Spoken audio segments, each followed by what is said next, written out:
Olá pessoal, bem-vindos a mais um novo vídeo e ao canal. Já aproveite para se inscrever e deixar um joinha logo no começo, ou se quiser você pode dar depois caso você venha gostar deste vídeo. O nosso título de hoje é a respeito do jovem investidor. Alguns fatos, algumas coisas que a gente tem que pensar a respeito disso, que é o que me deixou um pouco assustado, é essa notícia. Metade dos jovens que investem deixou de ir em festas para fazer novas aplicações. Ele usa até o termo novas aplicações. Isso eu já achei estranho só por causa disso. Pesquisa mostra que 45% pararam de comprar itens não essenciais e 37% evitaram pedir delivery. Aí fica uma questão lá. Nas redes sociais tem sempre jovens dizendo que ficaram milionários, por exemplo, com 20 anos, ou 23, 22, bom, jovens. E alguns deles dizem que o segredo é cortar um iFood da vida, ou seja, o delivery, trocar o café por água, já que o café está muito caro, e se possível investir todo o salário, porque na percepção deles você mora com os pais e não ajuda em casa, só trabalha. Mas será que é verdade? Vamos então direto à fonte, para ver se esses dados fazem sentido na prática ou não. Um desses sites que a gente pode olhar é o site da B3. Para quem não sabe, é a empresa que controla o Ibovespa, é a dona da Bolsa Brasileira. E esse portal seria o portal borainvestir.b3.com.br, a grana do vizinho. Se você pesquisar, você vai encontrar, vou deixar o link também aí abaixo na descrição do vídeo. Você consegue filtrar e ter uma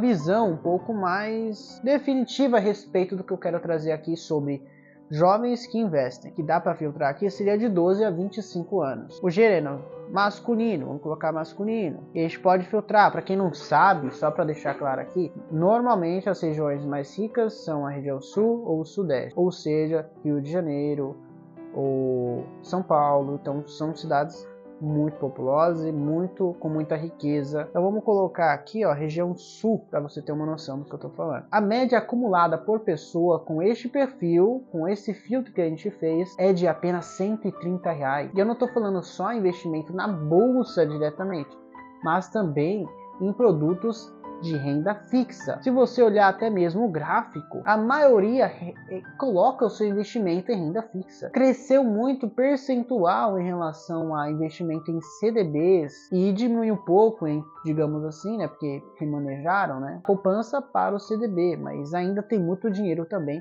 na própria conta poupança. Não é à toa que acabaram aumentando o percentual para financiamento em outros produtos financeiros que o governo libera aí para as pessoas fazerem financiamento, aquele percentual de 20% para 30%. Então, isso tudo acaba acarretando numa alteração nessas taxas. Temos aí também um valor médio inicial por pessoas com aquele perfil também selecionado. E quando a gente olha o valor inicial que o jovem normalmente coloca na primeira vez, assim, seria o quê? R$75,11 apenas. E tudo bem, você pode imaginar, aquele jovem, ele está iniciando agora, às vezes pode ser um pouco mais difícil, mesmo com o incentivo do governo para que ele adentre em alguma profissão, em alguma área, ele não ganha o suficiente ou ele gasta demais. Então, é algo a se refletir também a respeito disso. Ok? É algo a se refletir também. E você pode falar, vamos trocar aqui até para fazer uma breve análise também rápida.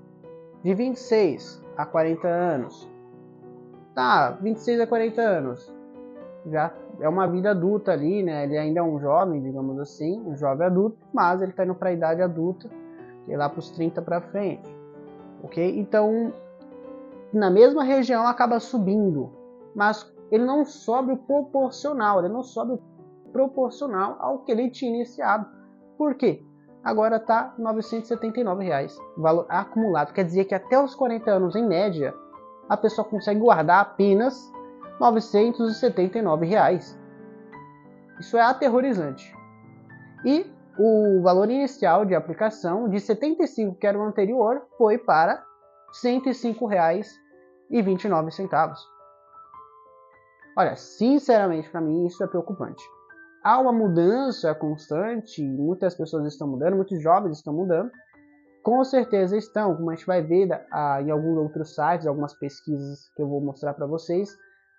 E isso por conta de obstáculos. A maioria não tem nem R$1.000 para começar a investir, ou isso inicialmente, ou até mesmo para manter essa constância no investimento. E isso não é liberdade financeira, é quase um sonho distante se você pensar bem.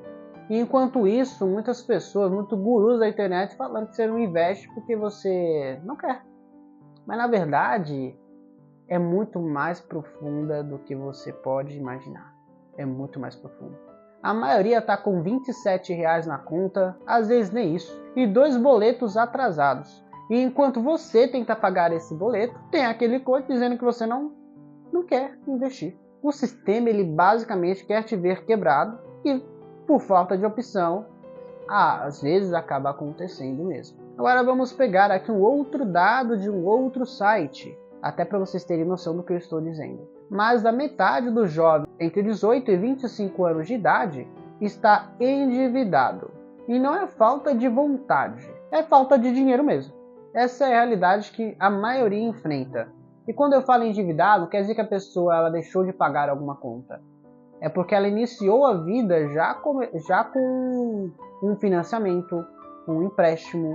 E essa dívida tem que ser paga, por exemplo, daqui 10, 15 anos. E isso acaba acarretando num jovem que, se não conseguir uma boa renda futuramente, vai virar uma dívida e vai ficar inadimplente por muitos e muitos anos. E é o que a gente vê nesse retrato.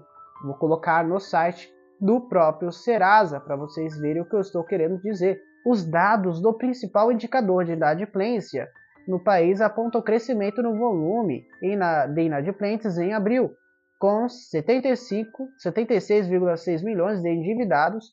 O mês registrou aumento de 1,15% em comparação a março. Então, quer dizer o quê? As pessoas estão se endividando cada vez mais. Os brasileiros com idades entre 41 e 60 anos representam a maior fatia da população, com um nome restrito. Aí já entra naquela questão de restrição de inadimplência, com 35,1%. Na sequência estão as faixas etárias de 26 a 40 anos, que fica em torno de 34%. Acima dos 60, 18,9%. E os jovens seria de 18 a 25 anos, de 11,7%. Quer dizer que dos 100%, só um exemplo dos 100%, 11% jovens já entram inadimplentes. Somos o país basicamente da dívida. Esse é o retrato que eu estou vendo no momento. É aparente que a inadimplência e a dívida do brasileiro está crescendo cada vez mais e mais. Você não está atrasado, você está sobrevivendo. E isso já é uma resistência. Quer liberdade financeira? Comece a aprender o que está te prendendo. Quer mais? Você quer mais informações? Segundo o IBGE, a taxa de desocupação na semana de referência das pessoas de 14 ou mais de idade por grupo de idade Brasil. A gente consegue ver nesse gráfico, como eu falei, você pode ver de uma forma ou de outra, mas olhando os dados futuros, há uma taxa de desocupação alarmante, onde as pessoas entre 14 e 17 anos estão nas alturas, porque por falta de experiência, isso é a grande maioria. Porém, quando se endivida, ela vai para o próximo patamar e ela fica em desemprego do 18 a 24 anos. Também ela fica desocupada, ela não consegue achar um emprego, e quando acha um trabalho que ganha muito pouco, que já entramos nessa segunda linha aí. Então isso é meio que alarmante. De cada 10 jovens entre 18 e 29 anos, quase 4 estão desempregados ou trabalhando na total informalidade. Muitos ganham bem menos do que um salário mínimo. Como investir dessa forma? Novamente eu levanto aquela questão daquela notícia. E sinceramente, não estou apenas falando de números frios aqui para vocês. Conversa com qualquer jovem na rua do seu bairro. A rotina é real. Acordar cedo, trampar no informal e ralar até não poder mais. E sabe o que pouca gente te conta? Que trocar o café especial por água não vai pagar o aluguel.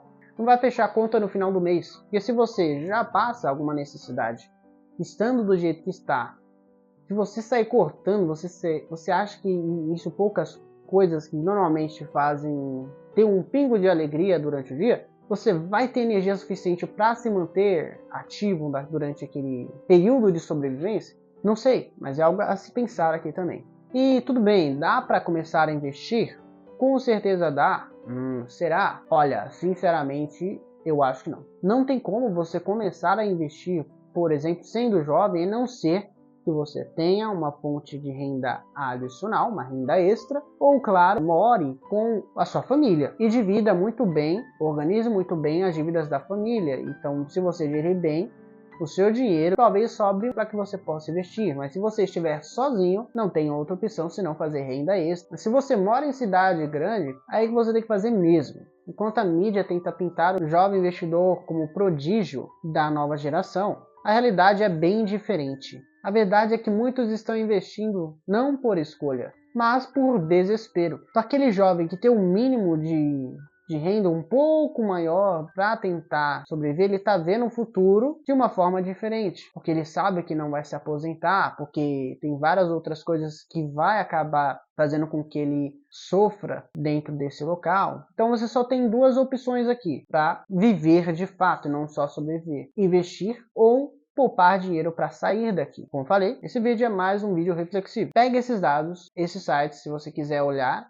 olhe cada um deles e faça sua análise crítica, porque essa é a minha. Tchau.